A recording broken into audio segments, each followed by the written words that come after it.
যেমন পুরুষ পুরুষে সমকামিতা দেখা যায়, তার শাস্তি হলো ও তাকে জ্বালিয়ে দেওয়া। সিদ্দিক আকবর রাদিয়াল্লাহু তাআলা যুগের মধ্যে এরকম ঘটনা ঘটেছে। একজন খবর দিলেন যে আমিরুল মুমিনিন সিদ্দিক আকবর অমুক জায়গার মধ্যে একজন আছে, তিনি মেয়েদের মতো কাজ করতেছে। অনেক সময় এগুলো আমরা শুনি। তার শাস্তি হলো, যদি কোন পুরুষে এরকম কাজ করে সমকামিতা পুরুষে করুন, তাহলে তাকে জ্বালিয়ে দেওয়া, আগুনে জ্বালিয়ে দেওয়া। সিদ্দিক আকবর রাদিয়াল্লাহু তাআলা তাকে জ্বালিয়ে দিয়েছেন এবং কোরআন মাজিদের মধ্যেও সেদিকে ইঙ্গিত আছে।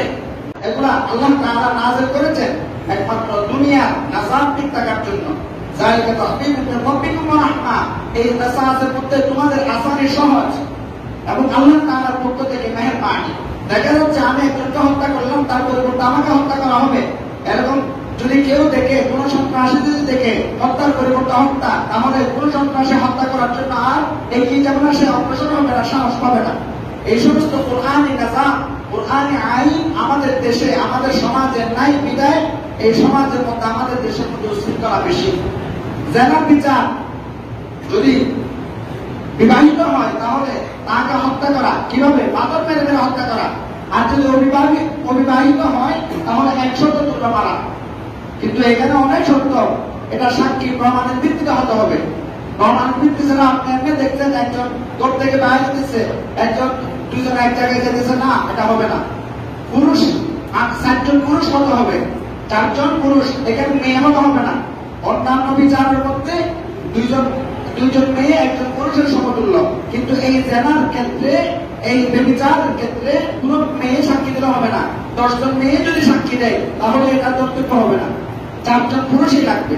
তো যাই হোক, এই সমস্ত নাজাম এখন যদি আমরা এই বিচারগুলো করি, তাহলে দেশের মধ্যে দর্শন বলেন, এই নারী নির্যাতন বলেন, এগুলা চলে যাবে। এবং এরকম অনেক সময় লাগাতার, যেমন পুরুষ পুরুষে সমকামিতা দেখা যায়, তার শাস্তি হলো ও তাকে জ্বালিয়ে দেওয়া। সিদ্দিক আকবর রাদিয়াল্লাহু তাআলা যুগের মধ্যে এরকম ঘটনা ঘটেছে। একজন খবর দিলেন যে আমিরুল মুমিনিন সিদ্দিক আকবর অমুক জায়গার মধ্যে একজন আছে, তিনি মেয়েদের মতো কাজ করতেছে। অনেক সময় এগুলো আমরা শুনি। তার শাস্তি হলো, যদি কোন পুরুষে এরকম কাজ করে সমকামিতা পুরুষে করুন, তাহলে তাকে জ্বালিয়ে দেওয়া, আগুনে জ্বালিয়ে দেওয়া। সিদ্দিক আকবর রাদিয়াল্লাহু তাআলা তাকে জ্বালিয়ে দিয়েছেন এবং কোরআন মাজিদের মধ্যেও সেদিকে ইঙ্গিত আছে। কোরআন মাজিদের সামনে আসবে ইনশাআল্লাহ এরকম ইঙ্গিত আছে। যদি পুরুষে পুরুষে করা হয় তাহলে ওইখানে সমস্যা আছে, অনেক শাস্তি। এই জন্য আল্লাহ তাআলা আমাদের এই সমস্ত আযাব, এগুলো অন্তর্ভুক্ত বই যেগুলো আছে, যদি অন্তর্ভুক্ত না থাকে তাহলে আমাদের সমস্যা হবে। আল্লাহ রাব্বুল আলামিন, আল্লাহ তাআলা